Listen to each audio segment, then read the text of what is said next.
había profetas y maestros: Bernabé, Simón el que se llamaba Níger, Lucio de Cirene, Manaén el que se había criado junto con Herodes el tetrarca, y Saulo.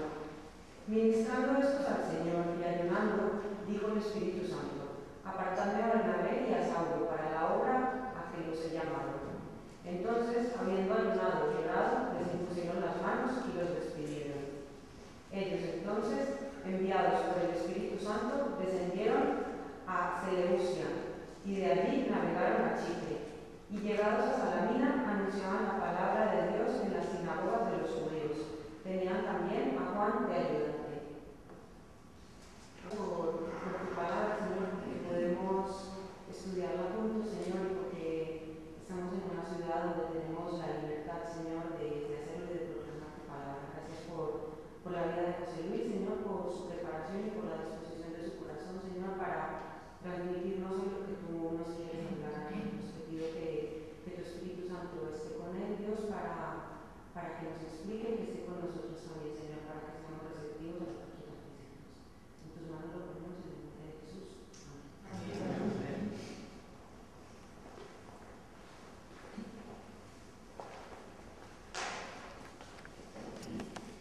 Pues quisiera hablaros hoy de la importancia de la renovación y de buscar una vida fructífera para la gloria de Dios. En un sentido, estamos pasando casi de la primavera, de principios de la primavera al verano, ¿verdad? Estos días está haciendo tanto calor que parece que ya estemos en verano. Mirad cómo venimos, la mayoría de nosotros ya venimos ya de verano casi. Y para mí es una de las épocas que más me gusta, cuando veo ya que el día se empieza a alargar, que los campos están todos verdes, que empiezan a salir las espigas de los campos de cereales, de trigo, de cebada, que los árboles que estaban llenos de flores que anunciaban esa buena cosecha de fruto, pues ahora ya puedes ver los primeros frutos que se están formando. Y realmente es una época preciosa, ¿no? Cuando ves ahora en la zona donde vivimos nosotros, del Vallés, puedes ver campos enteros de color rojo, de las amapolas, de las rusellas, ¿no? Y realmente es un tiempo bonito, es un tiempo precioso. Y esto tiene un mensaje también espiritual. La Iglesia necesita una renovación espiritual. El mensaje de esta época del año es la renovación de la vida, la multiplicación de la vida, ¿no? Y realmente, espiritualmente, también necesitamos esta renovación que pueda llenar nuestra Iglesia de vida abundante, de bendiciones del Señor, que la pueda llenar de vida y de color, como lo hace la primavera en nuestros campos. De hecho, esto conecta de una forma directa con la voluntad de Dios, con el propósito de Jesús para nuestras vidas, porque Él ha venido para darnos vida y vida abundante, porque Él ha venido a traernos la bendición de Dios. Él escogió cargar la maldición de Dios contra el pecado, para que nosotros pudiéramos ser llenos de las bendiciones de Dios. En Cristo Jesús hemos sido bendecidos con toda bendición espiritual. Es increíble, con toda bendición espiritual.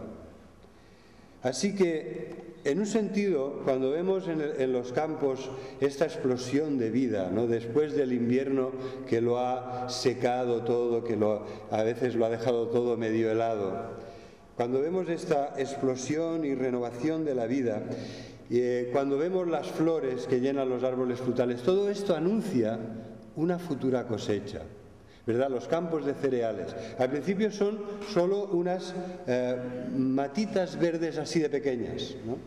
Empiezas a ver que los campos que han estado meses y meses de color marrón, empiezan a salir unas pequeñas motitas verdes. Pero ahora, justamente ahora, ya puedes ver las espigas formadas. Ya puedes ver lo que serán las espigas que irán llenándose cada vez más, haciéndose más grande, el grano cada vez más desarrollado, hasta que llegue el tiempo de la cosecha. Y como decía Jesús, mirad los campos, porque ya están blancos para la siega. Los campos se van pasando del color verde a un color cada vez más tostado y llega un momento que el amarillo casi blanquea, ya están blancos, para la siega. Ha llegado el momento de la recolección. Y entonces, como Iglesia, también hemos de ser conscientes de esto, que el Señor quiere que seamos una Iglesia fructífera, que el Señor quiere que seamos hijos e hijas de Dios fructíferos. La palabra fructífera es una palabra muy gráfica, es que traen fruto, que dan fruto, ¿no? Que son personas que van a dar fruto para la gloria de Dios. Y esta es, sin duda, la voluntad del Señor. Si bien es cierto que debemos recordar que para que el grano dé fruto es necesario que sea enterrado en la tierra y muera. A veces queremos dar mucho fruto, pero no estamos dispuestos a pasar por ese proceso tan humilde, ¿no?, de desaparecer, de ser enterrados, de ser humillados y de morir para dar lugar a la renovación de la vida, a la renovación de la vida que traerá mucho fruto, fruto abundante. Decía Jesús, algunas de estas espigas dan fruto de hasta 100 por uno. Cada grano ha dado 100 granos de fruto. 100, 60, 30, no importa. Lo importante es que nuestra vida fructifique para la gloria de Dios. Y esta es la primera pregunta que deberíamos hacernos hoy. Si estamos llevando fruto. No sé si se oye bien. ¿Sí? Es que no me oigo yo en los altavoces. Así que pido por favor, si hay alguien arriba que lo pueda... Gracias. Porque a veces está un poco baja la ganancia del micro y no coge bien. Muy bien, entonces vamos a ver cuáles son las claves para una renovación fructífera en nuestra vida. Nunca es tarde, ¿no? Quizá al pensar en esto, al ver que yo estoy hablando de este tema, tú te pares y pienses y digas, para mí es un poco tarde. No es tarde. No es tarde. No es tarde porque para el Señor un año, un día son como 1000 años. Y lo que tengamos por delante, sea mucho o no sea tanto, lo importante es que sea para la gloria de Dios y que traiga fruto y fruto abundante. En la palabra de Dios esta idea es muy importante. Si leéis conmigo en el Salmo 1, en el libro de los Salmos, el primero de todos los salmos, que en un sentido nos da una enseñanza que valdrá y se aplicará a todo el resto de este gran libro de la Biblia que tiene 150 capítulos. En el Salmo 1 dice que es bienaventurada la persona, bienaventurado el varón que no anduvo en consejo de malos, ni estuvo en camino de pecadores, ni en silla de escarnecedores se ha sentado. ¿No? Parece como si hay una escalada hacia lo malo, ¿no? Una cosa es andar anduvo en consejo de maldad, la otra es andar con ellos por el camino y la otra es sentarte con ellos para escarnecer, ¿verdad? Parece como hay una escalada de maldad en este primer versículo. Y entonces dice, bienaventurado el varón que no se ha dejado arrastrar por ninguna de estas cosas negativas. Y entonces el contraste es, versículo 2, sino que en la ley del Señor está su delicia, y en su ley, en su palabra, medita de día y de noche. Esta persona, dice el Salmo, versículo 3, será como un árbol plantado junto a corrientes de aguas, que da su fruto en su tiempo, y su hoja no cae, y todo lo que hace prosperará. No así los malos, que son como el tamo, que arrebata el viento. ¿Verdad? Pero vamos a centrarnos en esta hermosa figura de que nuestras vidas pueden ser como las de un árbol plantado junto a las aguas, que da su fruto a su tiempo y cuya hoja no cae, un signo de vitalidad, ¿no? De que cuando un árbol está enfermo, ¿qué le pasa? Se le caen las hojas. Cuando un árbol está débil, ¿qué le pasa? Se le caen las hojas. Entonces, lo que muestra el Salmo es la hermosa figura de un árbol plantado en un terreno fértil junto a las aguas, que está vigoroso, verde y fuerte, y cuya hoja no cae. Y lo más importante, que dará fruto a su tiempo. Hermanos, yo tengo en mi corazón que nuestra Iglesia necesita una renovación que nos haga más fructíferos. que nos traiga de lleno a esta hermosa figura del Salmo 1, en la cual vemos el árbol fructificando lleno de hojas verdes que indican vigor y vitalidad, que indican que la savia del Espíritu Santo y de la palabra de Dios está fluyendo en nuestras vidas. Esto no es una ilusión, esto es la voluntad de Dios. Dios quiere hacernos este tipo de árboles, ¿verdad? Porque aquí la figura es la del árbol que está plantado en el jardín de Dios. Es un árbol que el Señor mismo cuida, que el Señor limpia, que el Señor poda, que el Señor hace que sea regado suficiente y abundantemente. Y este árbol no puede ser de otra manera. A su tiempo dará su fruto y estará lleno de vigor y de hojas verdes, cuya hoja no cae. Y todo lo que hace prosperará. Esta es pues la pregunta que nos debemos hacer. ¿Realmente cómo está mi vida? ¿El Señor me está prosperando? ¿El Señor está haciendo que mi vida fructifique para su gloria? ¿El Señor está haciendo que en mi vida se pueda ver claramente el fruto del Espíritu Santo, que es amor, gozo, paz, paciencia, bondad, benignidad, mansedumbre, dominio propio y fe? ¿Verdad? Ese hermoso fruto. Imaginaros vuestra vida llena de ese hermoso fruto, llena de amor, de gozo, de paz, de bondad, de fe, de dominio propio. Es una vida hermosa realmente. Es una vida llena de fruto, llena de hojas. Es una vida en la cual los demás se inspirarán. Es una vida que será de bendición para los que te rodean. Esta realmente es la hermosa figura que tenemos cuando contemplamos este tema de la renovación, de una nueva etapa, de una etapa más fructífera, de buscar al Señor y de buscar su bendición. Esto es lo que el Señor ha puesto en mi corazón para hoy, porque me acordaba de Juan capítulo 15, de ese pasaje del Evangelio que dice que el Señor es la vid verdadera y que nosotros somos como ramas de esa vid que están injertadas en Él, ¿no? Y que el Señor quiere que demos fruto, pero no solamente fruto, sino mucho fruto.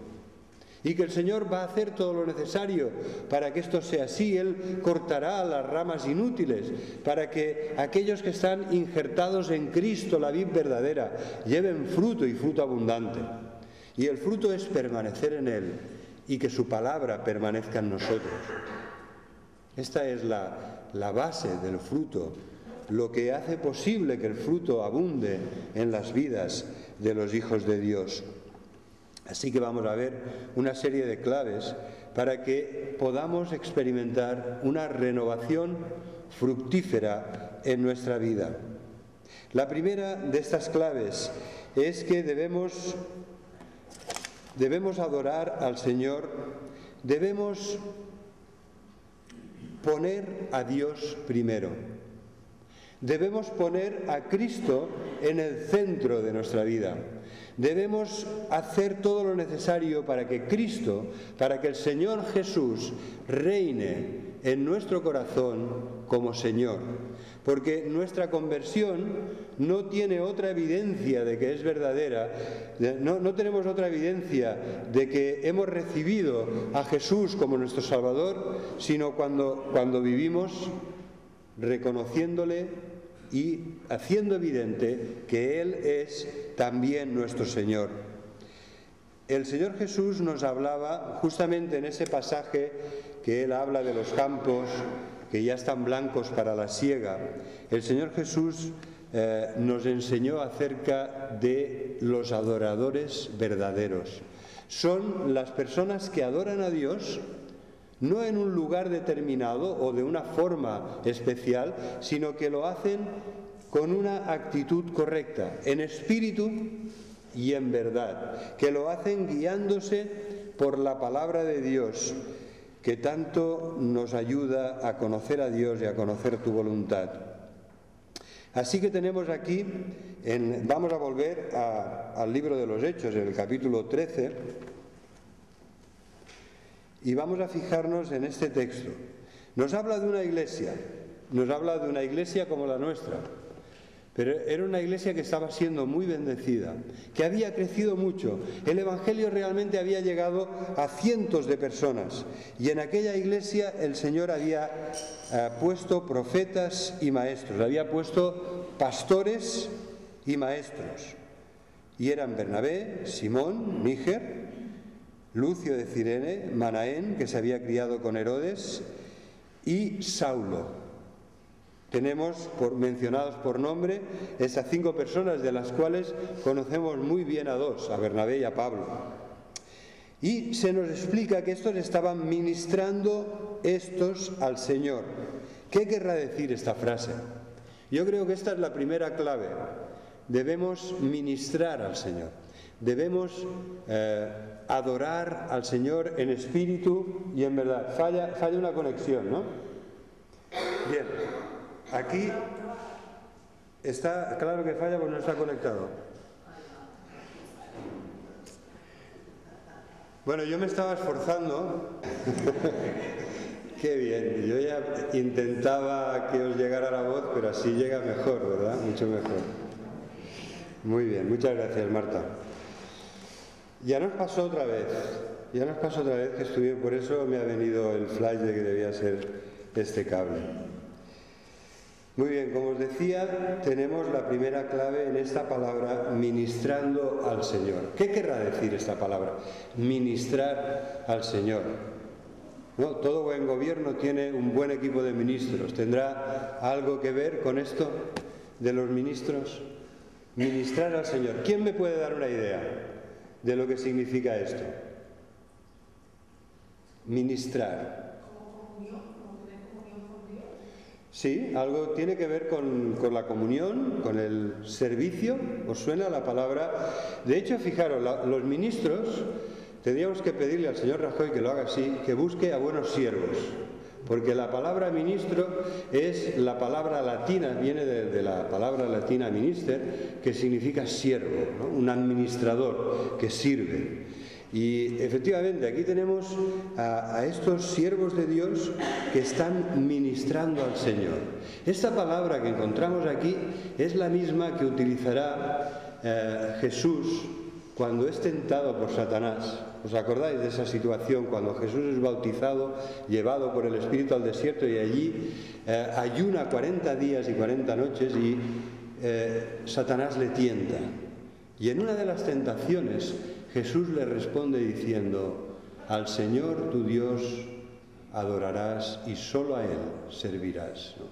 Al Señor tu Dios servirás y solo a Él adorarás. Es una palabra que es muy familiar para nosotros. De hecho, el verbo que se utiliza en este lugar es de donde viene nuestra palabra liturgia. ¿Sabéis? La liturgia, ¿no? Cuando en la misa hay toda una liturgia elaborada, ¿no? Pues la palabra se inspira en este término griego. De hecho, es una palabra que quiere decir que servimos al Señor en el ámbito del culto y de la adoración.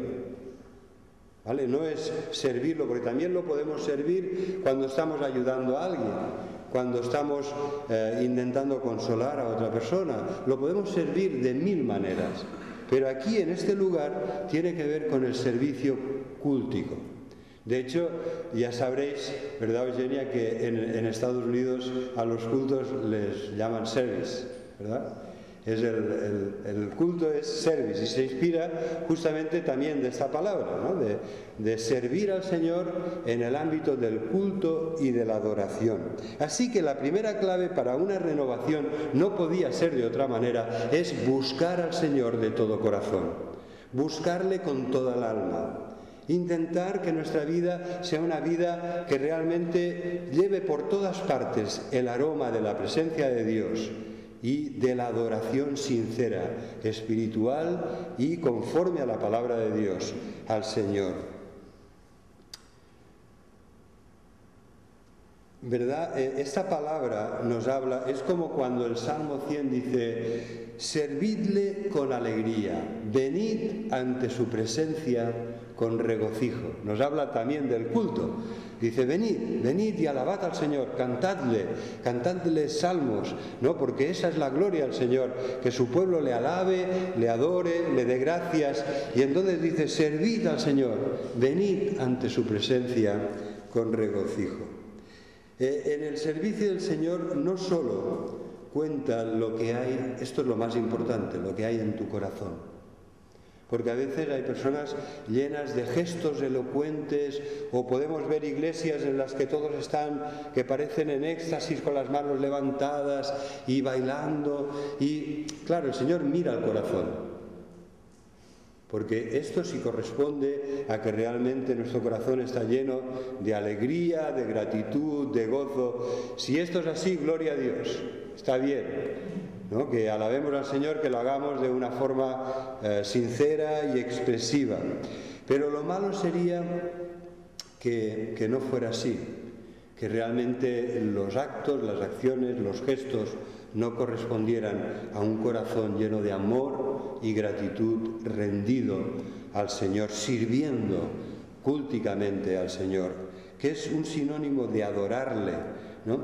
Los gestos cuentan. Mirad, la otra palabra que se utiliza en el Nuevo Testamento para adorar es la palabra que se utilizaba cuando una persona se postraba en señal de reverencia delante de un rey, por ejemplo. ¿Verdad? En aquella época era costumbre, las personas, hoy también hay un protocolo de cómo saludar al rey, de cómo saludar a la reina, pero en aquella época se postraban delante de él como si le adoraran. Y esta es la palabra que utiliza el Nuevo Testamento. Los gestos también cuentan. Yo conozco a una persona que antes de convertirse, en un momento que lo estaba pasando muy mal, se estaba quedando en la más absoluta ruina.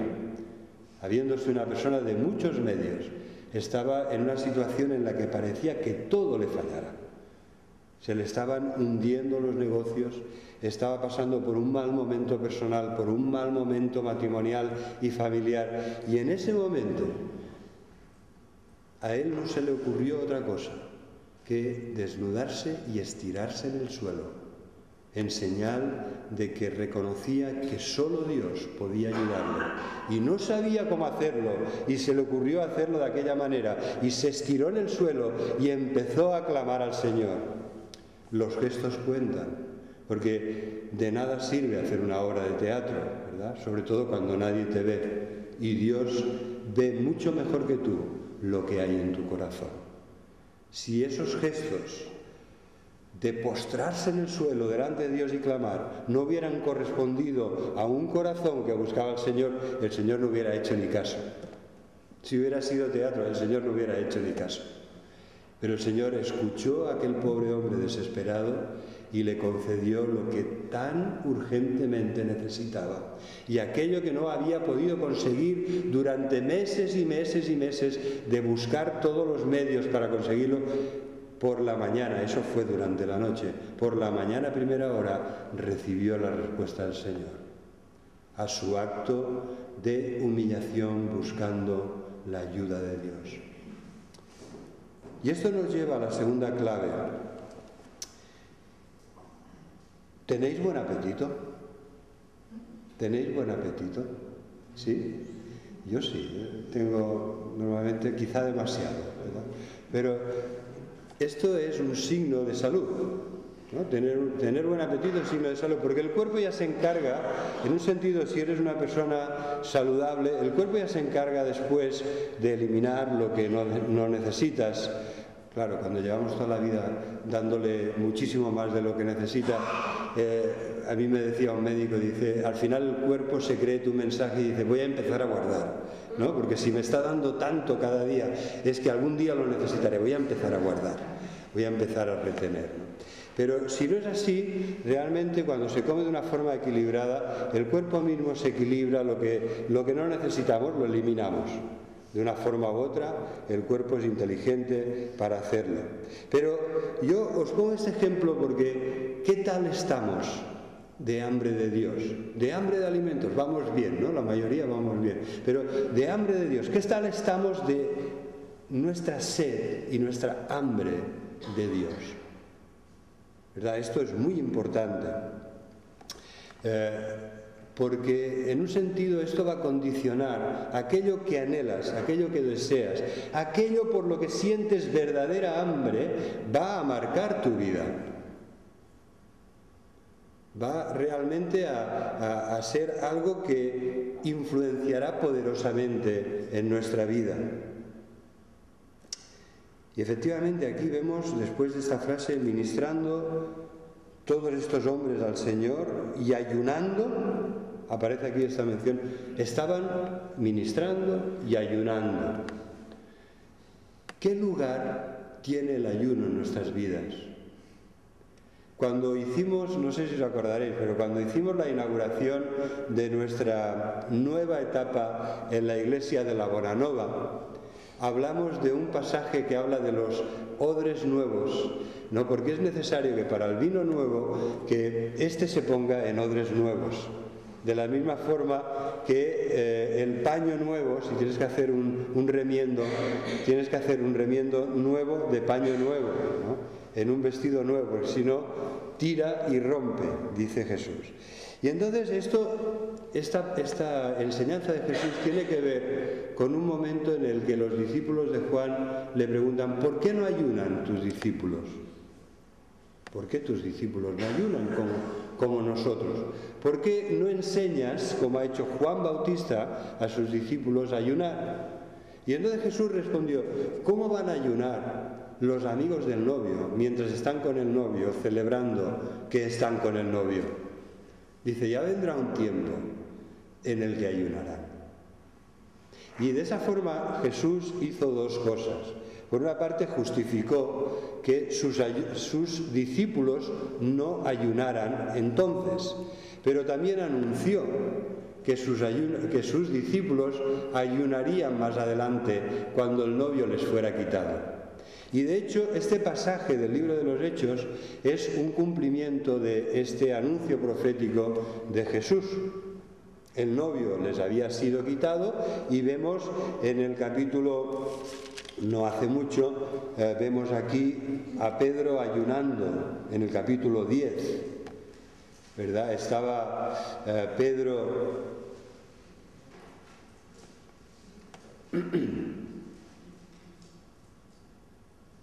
Sí, si os fijáis en el libro de los Hechos, capítulo 10 y versículo 9, nos dice que Cornelio envió unos mensajeros a Pedro y entonces mientras ellos iban por el camino y se acercaban a la ciudad, Pedro subió a la azotea para orar, cerca de la hora sexta, y tuvo gran hambre y quiso comer, porque hasta ese momento ayunaba, ¿verdad? Pero mientras le preparaban algo, le sobrevino un éxtasis y vio el cielo abierto y que descendía un gran lienzo en el que había animales, y una voz le vino que dijo: Pedro, levántate y mata y come. Bueno, como veis, no era una práctica poco común, la práctica del ayuno para los apóstoles, para la iglesia del Señor Jesucristo. Y aquí en el capítulo 13 vemos cómo ellos estaban cumpliendo esto. Porque de alguna forma el ayuno es una forma de decir: tengo hambre de Dios, tengo más hambre de Dios que de la comida que me tocaría ahora.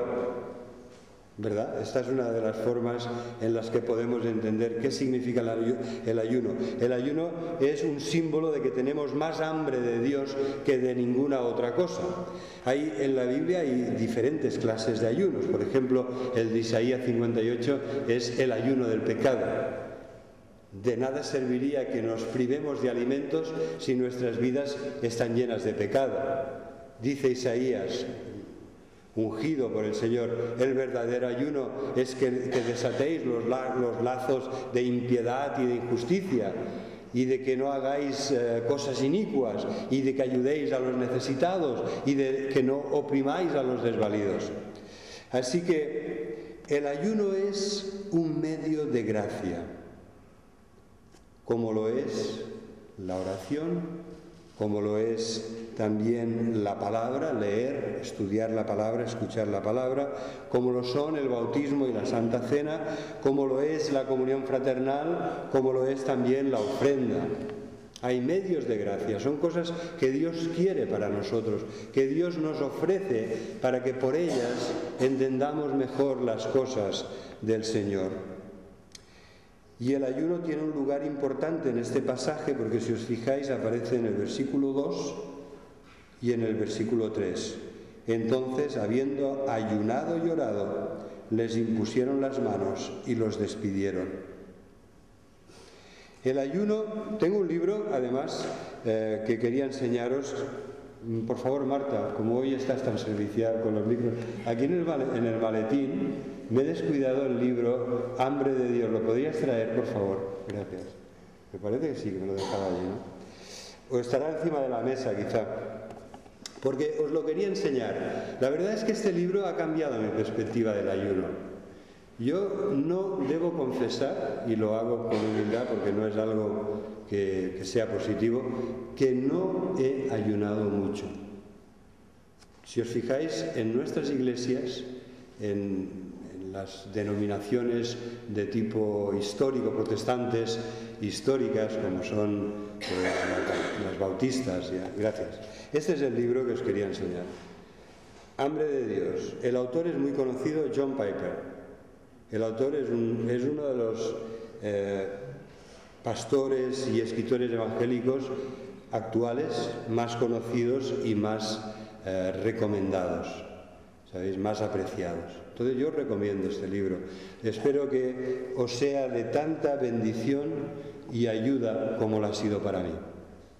De hecho, en este libro, por ejemplo, para daros una ilustración histórica de cómo el ayuno en cierto tipo de iglesias y denominaciones pues no ha tenido demasiado eco, pero sin embargo en otras ha tenido muchísimo. O a veces varía según lugares, ¿no? No ha tenido mucho eco aquí en Europa y en Norteamérica, pero sí lo ha tenido en Asia.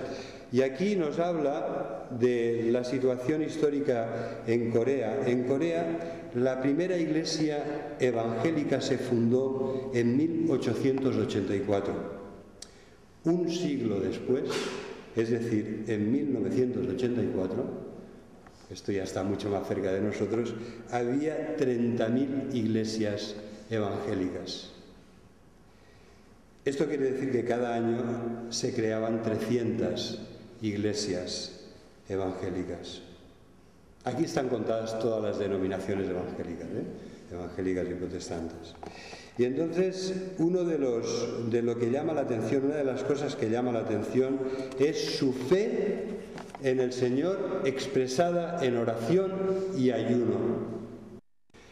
La Sociedad Misionera Internacional ha computado que ha habido más de 20.000 personas, que se sepa, seguramente hay muchas más que no se sabe, pero como mínimo ha habido 20.000 personas que han completado 40 días de ayuno.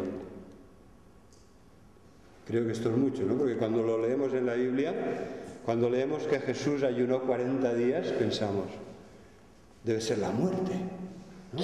¿Cómo puede uno dejar de comer 40 días?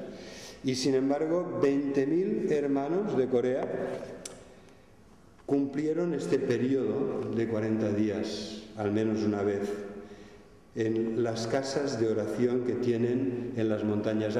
Se iba a la oración a las 4 de la mañana, porque quizá entraban a trabajar a las 6 de la madrugada. Entonces se iba a orar a las 4 de la mañana, había lugares habilitados para ello en un país que puede hacer mucho frío. Y creo que esto es significativo y que debe hacernos pensar, ¿no? Algo que para nosotros ha estado tan a un lado, como marginado, ha tenido un eco tan fuerte en un país tan bendecido por el Señor como ha sido Corea, ¿no? Un país que sigue siendo bendecido. En este país, desde esta primera iglesia, que empezó tímidamente a finales del siglo XIX, hoy en día un 30% de la población de Corea es evangélica. Realmente, si algo podemos ver cuando una iglesia ora, es que ya no es lo que hacemos nosotros, porque lo único que hacemos es dejar de comer y buscar al Señor de todo corazón y hacerlo en oración y ayuno, es lo que Dios va a hacer. Y había un hermano que comentaba, José el otro día nos decía, después de este día 30 seguramente va a haber una nueva etapa en nuestra iglesia. Yo espero que ya sea a partir de hoy. ¿Vale? El día 30 también, pero en el sentido de que realmente Dios te importa, realmente Dios es lo primero, realmente Jesucristo es el centro de tu vida. Pues hermano, yo no sé a veces cómo encontrar tiempo, un tiempo largo, suficiente, para buscar al Señor, para leer su palabra, para orar, si no es rompiendo mi estresado, entre comillas, ritmo de vida y apartándome de todo para buscar al Señor en oración y ayuno. ¿Os imagináis si viéramos juntos, sobre todo las amas de casa, todo el tiempo que habéis dedicado a la comida?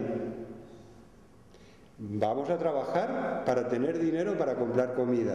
Después vamos a ir a comprar para tener suficiente comida en casa. Después, esta comida que hemos comprado, sobre todo las familias grandes, vamos a intentar guardar esa comida en el lugar que le corresponda. Y después, cada día, no te olvides, desayuno al mediodía y por la noche, de tener lo necesario para la comida de la familia.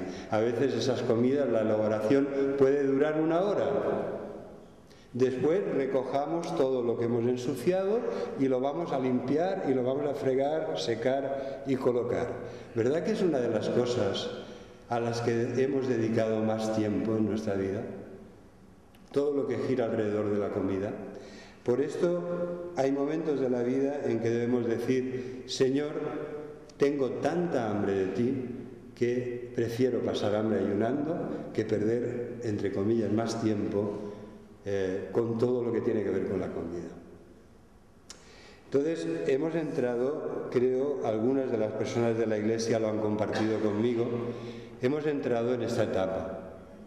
Por supuesto que es algo completamente voluntario.